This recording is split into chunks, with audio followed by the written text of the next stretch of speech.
श्री स्वामी समर्थ. स्वामी महाराज तुमच्या सर्व चांगल्या इच्छा पूर्ण करो ही स्वामींच्या चरणी प्रार्थना करते आणि आजच्या व्हिडिओला सुरुवात करते. पण त्या अगोदर चॅनलवरती नवीन असाल तर सबस्क्राईब करा आणि शेजारील बेल आयकॉनलाही प्रेस करा, म्हणजे माझ्या सर्व नवीन व्हिडिओचं नोटिफिकेशन तुम्हाला मिळेल आणि तुम्ही एक पण व्हिडिओ मिस करणार नाही. बघा 10 मेला म्हणजे शुक्रवारी आहे 2024ची अक्षय तृतीया.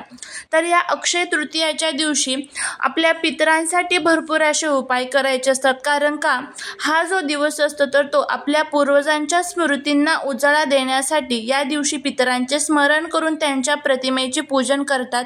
या दिवशी मातीची मडकी आणून त्यात पाणी भरून त्यात वाळा टाकतात आणि त्याने आपल्या पाण्याला सुगंध येतो आणि आपल्या पितरांचं आपण पूजन करत असतो. पळसाच्या पानावर केलेल्या पत्रावळीवर व द्रोणात तांदळाची खीर, कैरीचे पणे किंवा पापड कुरडया इत्यादी ठेवून नैवेद्य दाखवला जातो.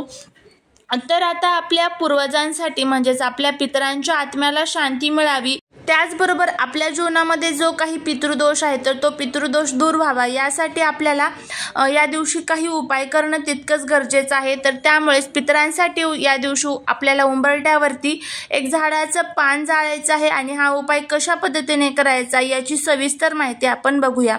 अक्षय तृतीयाला पूजा कशा पद्धतीने करायची याची एक साधी सोपी पद्धत तुम्हाला सांगते. अक्षय तृतीया अर्थात या व्रताच्या दिवशी ब्रह्ममुहूर्त उठावे. पहाटे लवकरात लवकर आपल्याला उठायचं असतं. घराची साफसफाई नित्यकर्म करून त्या दिवशी पवित्र नद्यांमध्ये शक्य असेल तर आंघोळ करावी, नसेल शक्य तर आपल्या घरामध्येच आंघोळीचे पाण्यात गंगाजल मिसळून आंघोळ करावी. घरात पवित्र स्थानावर प्रभू विष्णूची मूर्ती किंवा फोटो ठेवून आपल्याला नंतर संकल्प करायचा असतो आणि त्यानंतर विष्णूंना पंचामृतने आंघोळ घालायची असते. षोडोपचार विधीने प्रभू विष्णूंचे पूजन करायचं असतं. विष्णूला तुम्हाला पुष्पमाळ अर्पित करावी. नैवेद्यात जव आणि गव्हाचा सातू, काकडी आणि चण्याची डाळ अर्पित करावी. विष्णू सहस्रनामाचा पाठ करावा. लक्ष्मी चालीसाचा पाठ करावा. सर्वात शेवटी तुळशीला जल म्हणजे तुळशीला आपल्याला पाणी अर्पण करायचं असतं. त्या दिवशी शक्य झालास तर आपल्याला आपल्या घरामध्ये जर सुवासिन आणि उपवास करू जे असतात म्हणजेच आपल्या घरामध्ये स्त्री आणि पुरुष गेलेले असेल तर ते आपल्याला जेवू घालायचे असतात. मातीच्या लहान मटक्यात पाणी भरून आपल्याला त्याची पूजा करायची असते. तर तो संपूर्ण व्हिडिओ चॅनलवरती टाकलेलाच आहे. त्यानंतर या दिवशी शुभ योग आहे, त्यामुळे वर्षभर दान न करणारे देखील या तिथीला दान करून अक्षय फळ प्राप्त करू शकतात.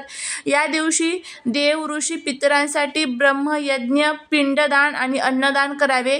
या दिवशी पाण्याचे मटके सुद्धा तुम्ही दान करू शकता. तसेच या तिथीला जव, गहू, सातू, तांदूळ, मातीचे मटके, फळदान करणे शुभ ठरेल. दान व्यतिरिक्त या दिवशी स्वतःसाठी खरेदी करून ज्याची पूजा केली देखील त्याचे यश आणि भाग्य नेहमी तुमची साथ देते. म्हणून या दिवशी लोक जमीन खरेदी करत असतात, त्याचबरोबर एखादा नवीन व्यापार व्यवसाय सुद्धा चालू करत असतात. त्याचबरोबर या दिवशी जर आपण नवीन काम सुरू केलं तर त्यात बरकत राहते. वर्षभर आपला जो व्यापार व्यवसाय आहे तर चांगल्या प्रगतीवरती राहतो. तर ह्या ज्या गोष्टी आहेत तरी आपल्याला अक्षय तृतीयेच्या दिवशी नक्कीच करायच्या असतात. त्यानंतर आपल्यावरती असणारा जो काही पितृदोष आहे, पितृदोष ज्यावेळेस आपल्या डोक्यावरती असते तर त्यावेळेस कधीच कोणत्याच कामात आपल्याला यश येत नाही. घरामध्ये सतत दोष, नवरा बायकोमध्ये भांडणं, कायमची कटकट घरामध्ये चालू राहते. तर अक्षय तृतीयाच्या दिवशी तुम्हाला संध्याकाळी पितरांसाठी उंबरठ्यावरती या झाडाचं एक पान जाळायचं आहे. आता काय करायचं आहे बघा, तुम्हाला एक भांडं घ्यायचं आहे. मातीची पंती घेऊ शकता किंवा एखादी छोटीशी प्लेट वगैरे तुम्ही घेऊ शकता.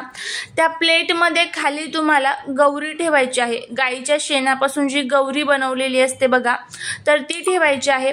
आता तुम्हाला गौरी जर तुम्ही शहरामध्ये राहत असाल तर कुठे मिळेल, तर बघा तुमच्या जिथे आजूबाजूला पूजेचं जे साहित्याचं दुकान असतं तर तिथे तुम्ही गेला तर अगदी छोटे छोटे पॉकेट असतात आणि त्या पॉकेटमध्ये तुम्हाला गौरी असते विकण्यासाठी, तर ते तुम्ही खरेदी करून आणू शकता. त्यानंतर ही गौरी तुम्हाला त्यात ठेवायची आहे. त्यावरती तुम्हाला 1 ते 2 थेंब किंवा एखादा चमचाभर तुम्ही शुद्ध गाईचं साजूक तूप तुम्हाला त्यामध्ये टाकायचं आहे. त्यानंतर त्यावरती शक्य असेल तर तुम्हाला भीमसेनी कापूर जो असतो बघा तर तो तुम्हाला त्यामध्ये टाकायचा आहे. त्यानंतर त्यावरती तुम्हाला लवंगा ठेवायच्या आहेत. अख्ख्या सकट फुलवाल्या ज्या लवंग असतात तर त्या 5 लवंग, 5 वेलची, त्याचबरोबर दालचिनीचा एक छोटासा तुकडा आणि त्याचबरोबर एक तमालपत्र तुम्हाला त्यावरती ठेवायचं आहे। आणि त्यानंतर आपल्याला ज्या झाडाचं पान त्यामध्ये जाळायचं आहे ते म्हणजे आंब्याचं जे झाड असतं बघा, तर आंब्याच्या झाडाचं जे सुकलेलं पान असतं बघा, तर ते सुकलेलं पान तुम्ही घ्यायचं आहे आणि त्यामध्ये तुम्हाला ते टाकायचं आहे। आणि हे जे आहे सर्व साहित्य तर ते तुम्हाला तुमच्या उंबरठ्यावरती ठेवायचं आहे आणि हे सर्व साहित्य तुम्हाला कापूरच्या साहाय्याने जाळायचं आहे। तर हे जाळत असताना तुम्हाला विष्णूंच्या मंत्राचा जप करायचा आहे। ओम नारायण विद्महे वासुदेवाय धीमहि तन्नो विष्णू प्रचोदयात ह्या मंत्राचा जप करत राहायचा आहे किंवा माता लक्ष्मीच्या कमलात्मक मंत्राचा तुम्हाला जप करायचा आहे। उंबरठ्यावरती जाळल्यानंतर संपूर्ण घरात याचा धूर पसरला पाहिजे। आता बघा, ज्या वेळेस आपण हे जाळणार आहोत त्यावेळेस आपले खिडकी दरवाजे बंद करून घ्या, म्हणजे हा जो धूर आहे एक 5 मिनिटे तरी आपल्या घरामध्ये राहील आणि ज्या काही वाईट शक्ती आपल्या घरामध्ये दडलेल्या आहेत तर ते जे काही दोष आपल्या घरामध्ये आहेत तर ते सर्व दूर होईल, बाहेर पडेल।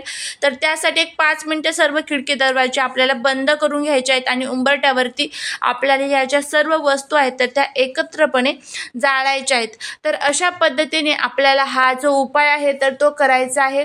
तर नक्की करा, नक्कीच तुम्हाला याचा फायदा होईल। आता सलग अक्षय तृतीयेपासून तुम्हाला हा जो उपाय आहे तर तो सलग 21 दिवस हा उपाय तुम्हाला करायचा आहे। 21 दिवसानंतर तुम्ही बघाल की घरामध्ये जो काही पितृदोष असेल तो कमी होईल।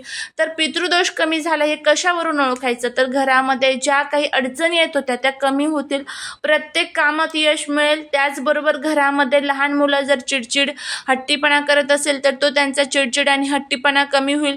त्याचबरोबर नवरा बायकोतील भांडणे कमी होतील, घराला जे दोष लागलेले आहेत ते कमी होतील, घरामध्ये माता अन्नपूर्णाचा वास वाढेल, म्हणजे घरामध्ये जे साहित्य आहे तर ते बऱ्याच दिवस आपल्यामध्ये अन्नधान्याचं साहित्य बराच दिवस टिकेल।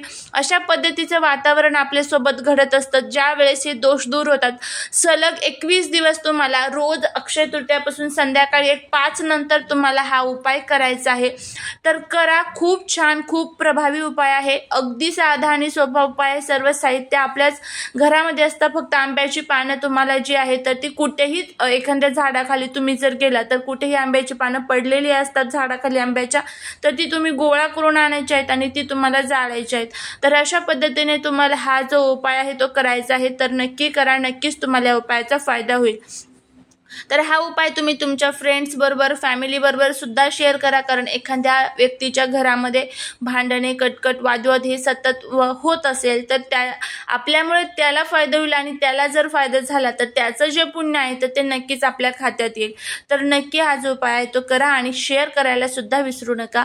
झालेली सेवा ही महाराजांच्या चरणी रुजू करते। व्हिडिओ जर आवडला असेल तर लाईक, शेअर आणि सबस्क्राईब करायला विसरू नका। भेटूया पुढच्या अशा एका छानशा नवीन व्हिडिओ सोबत, एका नवीन माहिती सोबत। श्री स्वामी समर्थ।